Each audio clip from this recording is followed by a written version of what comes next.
On January 3rd, US Special Forces staged a lightning raid on Caracas, the capital of Venezuela.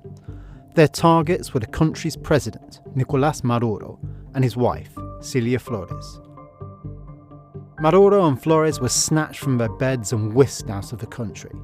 Now imprisoned in the United States, they've been charged with leading what US prosecutors describe as a narco-terrorist conspiracy. The regime Maduro headed, though, remains largely in place, as does the system of corruption, patronage and criminality that he built up. A system that turned Venezuela into a hybrid state, where state actors work hand in hand with armed groups and criminal networks to exert social control and capture criminal rents. In this narrated story, we take a look at what impact the capture of Maduro could have on this system and on organised crime in Venezuela. This is How Maduro's Ouster Will Shift Criminal Dynamics in Venezuela, written by Jeremy McDermott and the Venezuela Investigative Unit, and read by me, James Bargett. US President Donald Trump insisted that the capture of Venezuelan President Nicolás Maduro had removed the kingpin of a vast criminal network, but it will not upend the Venezuelan government's permissive stance toward organised crime. Maduro and his wife, Cilia Flores, also snatched in the US raid, are facing trial in a federal court in New York. But Vice President Delcy Rodriguez has stepped up, and many other top leaders remain in place. This means the Chavista regime retains its power and will likely use its ties to organised crime to cling to it. However, continued threats from the United States mean Venezuela is likely to see an evolution of the system of hybrid criminal governance instituted by Maduro to retain his hold on power amid economic collapse. New leader, same system. More pragmatic and capable than Maduro, Rodriguez is a formidable operator with ironclad socialist credentials. Her father was a Marxist guerrilla who died in the custody of state forces in the 1970s. During Hugo Chávez's presidency, her brother Jorge took on senior positions, and she soon followed in his footsteps. But it was under Maduro that she took a seat at the regime's top table.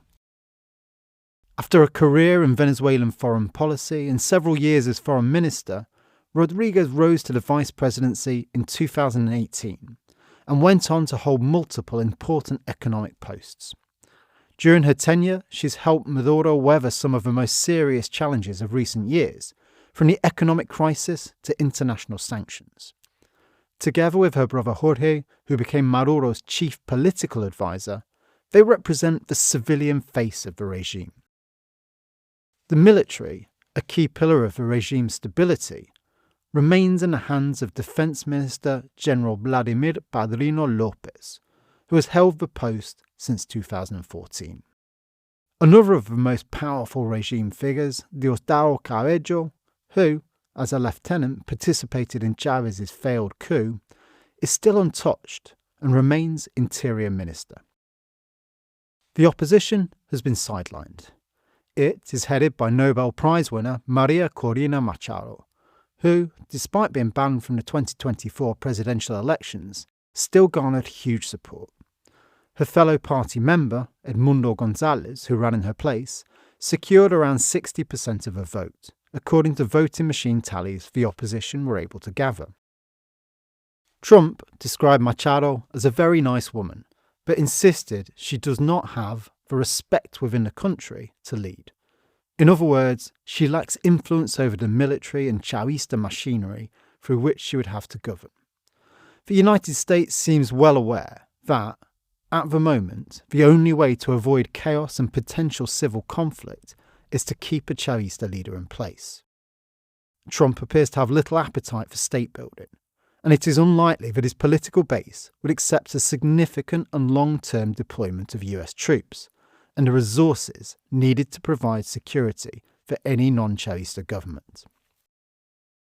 In a press conference on January 3rd, Trump announced that Washington will temporarily run Venezuela, and that Rodriguez had already agreed to carry out orders. She said, "We'll do whatever you need," Trump insisted. I think she was quite gracious, but she really doesn't have a choice. This, however, is likely wishful thinking, since Rodriguez has denounced Maduro's detention as a kidnapping and demanded his return. New criminal charges. After the capture of Maduro and his wife, US Attorney General Pam Bondi announced a new indictment containing additional criminal charges against them.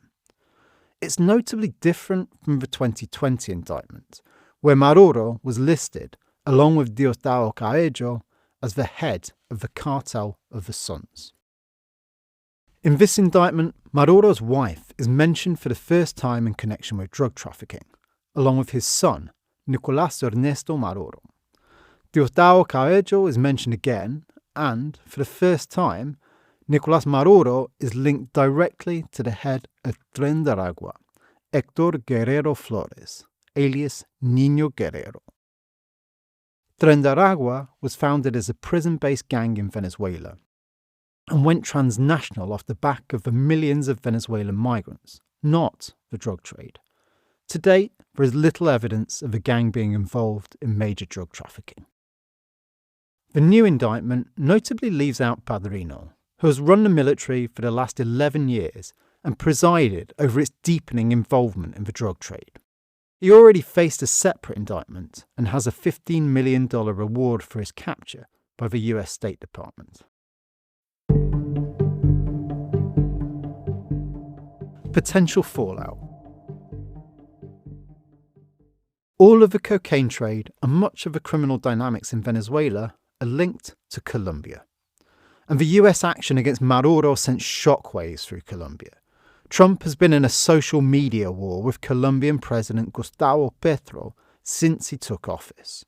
He threatened to cut off aid to Colombia, Washington's most loyal and long-serving ally in the region in the war on drugs, and sanctioned Petro, yanking his US visa. During the press conference on the Maduro operation, Trump reiterated his warning to Petro's government, describing him as a sick man who likes making cocaine and selling it to the United States, and he's not going to be doing it very long, let me tell you. Yet, there is unlikely to be any move against Petro beyond the current war of words. This is an election year in Colombia, and Petro will be gone by August. What we may see is Trump seeking to influence elections towards the right, as he did in Honduras. On the criminal front, there have been suggestions that Colombia's biggest rebel group, the National Liberation Army, the ELN, which has a significant presence in Venezuela, has been moving troops from Venezuela to Colombia, apparently worried about US missile strikes. The ELN is today a Colombian-Venezuelan group, with its forces divided between the two nations.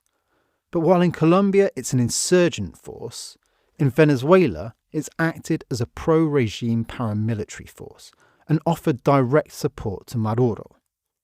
This support will likely remain as long as a Chavista governs the country. And while the Venezuelan military has so far been unable to offer much resistance to US armed forces, the ELN has resisted everything the US-backed Colombian government has been able to throw at it for over 6 decades. We predict that there will be few significant changes to criminal dynamics in the aftermath of the Maduro snatch. Colombia continues to produce record amounts of cocaine. The Venezuelan military and senior Chavista figures continue to regulate drug trafficking through Venezuela, and the agreement between Chavista figures and criminal groups like the ELN remains in place. Rodriguez now has to play a careful game, balancing US demands and the expectations of the radical Chavistas, who will not want to see any bowing and scraping to Washington. She will likely pressure corrupt Chavista elements to hide any criminal activity, and as long as the US flotilla remains in the Caribbean, one of the main drug trafficking routes from Venezuela will remain restricted. But the drug trade is the most agile in the world. It already started making shifts before the Maduro snatch, and so far despite boasts by President Trump to the contrary, there is little evidence that the flow of cocaine to the United States has been interrupted, let alone stopped.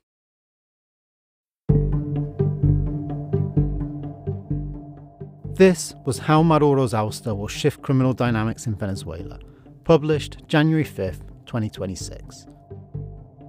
To learn more about organised crime in Venezuela, head to our website at insightcrime.org.